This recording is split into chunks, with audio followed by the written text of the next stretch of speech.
Spring 2024 is probably the most insane anime season ever. Between all the sequels, new adaptations, anime originals, and even remakes, I can't remember the last time I was watching almost 20 different seasonals with no intention of dropping any of them. And what's even more insane is the fact that MHA and Demon Slayer haven't even started airing yet. Like, these are two anime that always end up becoming some of the most talked about shows of every season they're in. And today, I'm gonna go over all the anime that stood out to me, along with my brief thoughts and first impressions. But before we start, comment down below what's your favorite anime this season and what anime you'd like to see a dedicated video on. With all that being said though, let's finally start with the sequel corner. We have 3 of the most popular isekai anime, all airing at the same time with Mushoku Tensei, Konosuba and Slime. And if ReZero was coming back in spring instead of summer, we could have had a legendary season for actually good isekai anime. This was truly a missed opportunity. Konosuba is finally back after almost 5 years since the movie. My 4 favorite dumbasses in anime are back and I'm strapped in for more of their shenanigans. And season 3 is already off to a hilarious start with Kazuma's PTSD from Sylvia-san. Mushoku Tensei is back with season 2 part 2, which according to the light novel readers is gonna go really hard, unlike Rudeus in part 1. As a massive fan of the series, I'm really looking forward to where the story goes after we're done with the marriage speedrun arc. I'm not caught up with the Slime anime, so I'm sadly gonna have to skip it this season. Mahoka is back for all the people who love bland protagonists, along with the return of Hibike Euphonium and even Black Butler this season. I never watched the previous seasons of both of them, but I'm really happy for all the fans who waited so long for their return. But all that waiting pales in comparison to Spice and Wolf fans getting a remake after almost 15 years since the original anime came out. I've never seen the original anime, but I am really enjoying the remake so far. I did not know what to expect going into it, but I've been pleasantly surprised so far. Plus, the opening managed to give me chills for some reason, despite the chill song. So I have a really good feeling about this one. And according to the light novel readers, this is going to be a complete adaptation unlike the original, so I'm really happy about that as well. MHA and Demon Slayer are 2 anime that I'll definitely be watching once they start airing, and those are basically all the sequels that I'm watching. So now we move on to all the new adaptations and anime originals, and trust me, there's some really good ones this season. Windbreaker is one of the best delinquent anime I've ever seen.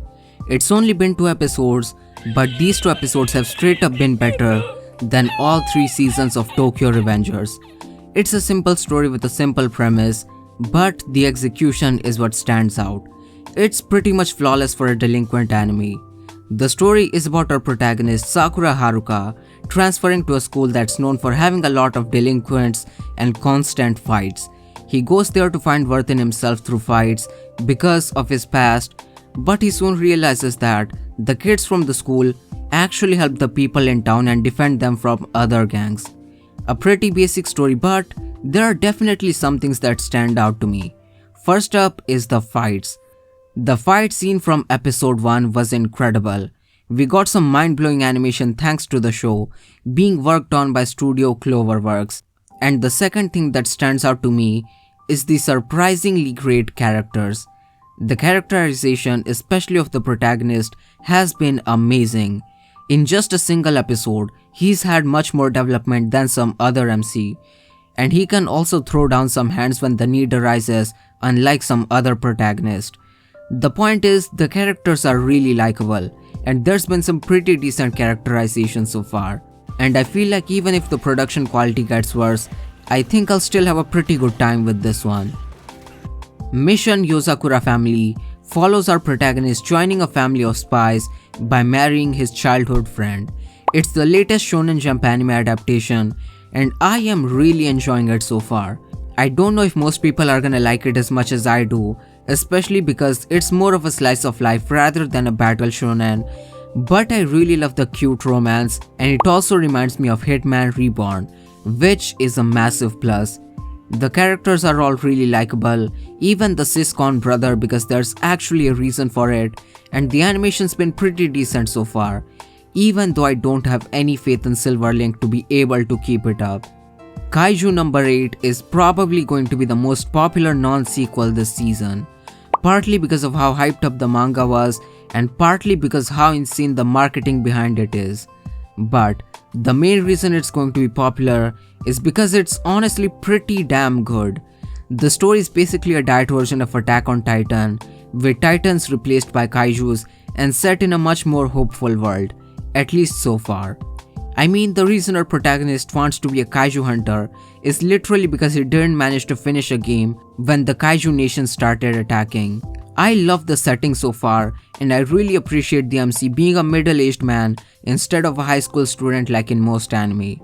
The production quality has also been great, and I have full faith in Production IG to keep it up. As of the recording of this video, only 2 episodes have aired, but I am locked in. Train to the End of the World is one of my 2 sleeper hits of this season, and it has potential to become one of the best anime this season. But as much as I wanna recommend it to you guys, because it is an anime original, it's still too early to tell how it's going to end up. This could very much end up like another Wonder Egg Priority because of its insane premise, but if you're someone who likes the thrill of a ride where you don't know how you'll end up, then this is the show for you. And the characters as well, because that's basically the plot of the anime. The story follows our cast of cute anime girls traveling on a train trying to find their friend who went missing a few years ago. But the twist is that they have to travel through a very literal fucked up world that's caused by their discovery of 7G. It's an absolutely insane premise, and I haven't even told you guys about the effects of the 7G incident yet. Every single part of the world gets differently messed up because of the incident, and it's really interesting to see how the people survive and operate in this basically post-apocalyptic but not really world. I'm not gonna spoil you guys, but I definitely recommend checking out at least the first episode, even though it is a bit exposition heavy. Ranger Reject or Go-Go Loser Ranger is a really unique spin on Power Rangers that is honestly a breath of fresh air. The first episode kind of has a twist, so I'm not gonna spoil you guys, but I really recommend checking this one out. The production quality is also pretty damn good with some great CGI as well as 2D animation. And according to the manga readers, the story is only gonna get better and better, so I am strapped in. Jellyfish Can't Swim at the Night is by far the most cinematic and ambitious anime this season, and it's also the anime that I'm looking forward to the most. The direction in this anime stands out, like really stands out. The script is being written by light novel author Yuki Yaku, and the director Yohei Takeshita brings it to life with his vision. The amazing direction is fitting for a show about passion and creativity. The story is about 4 cute anime girls all coming together to form an artist group. Our protagonist, who's an illustrator, an ex-idol vocalist, a VTuber, and a composer. The story is very reminiscent of something like Love Live, especially Superstar, so if you're a fan of Love Live, this one is basically a must-watch. But even if you're not, I still highly recommend checking this one out. In just 2 episodes, it's already delivered some heartfelt moments, and the core message of the show is something I really appreciate. But even if you're not interested in the story at all, it is still a very well produced anime. Apparently all 12 episodes of the anime were finished before the show even started airing, and the last time I heard of something like this was Mob Psycho Season 3. There probably have been more cases like this, but nonetheless, it makes me very hopeful that the show will manage to keep its charm throughout the entirety. And those are the anime that stood out to me the most so far. There's obviously a lot more anime that I'm watching, such as Hana no Ikon, Girls Band Cry and Whisper Me a Love Song, but since I don't want to make the video too long, I'll save those for another video. Leave a like on the video if you enjoyed it, and comment down below what anime you're most excited for. Also let me know what anime you guys want to see me make dedicated videos on. I'm planning to make something like a top 5 underrated anime of the season as well, so subscribe to the channel if you're interested in that. and a lot more anime content.